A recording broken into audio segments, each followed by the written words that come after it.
Enna Hatuns Telugu.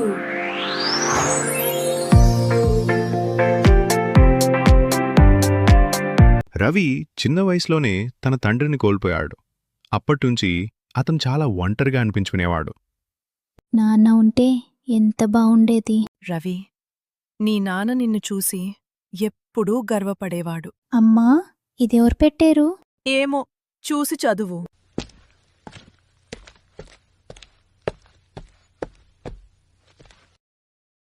ప్రియమైన రవి, నువ్వు ఎప్పుడూ ధైర్యంగా ఉండాలి.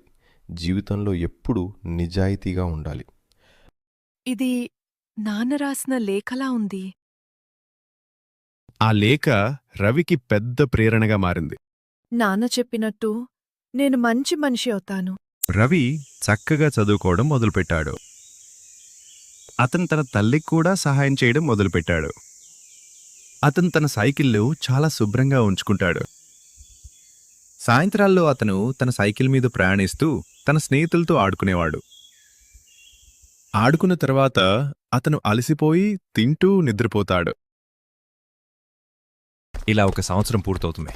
ప్రతి సంవత్సరం రవికి మరో లేఖ దొరుకుతుంది. రవి, విఫలమైన భయపడుకు, మళ్ళీ ప్రయత్నించు. ఒకరోజు పిల్లలందరూ కలిసి ఆడుకుంటారు.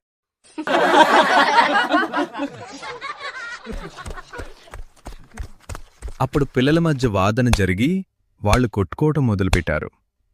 ఆ కొట్లాటలో రవికి దెబ్బ తగిలింది.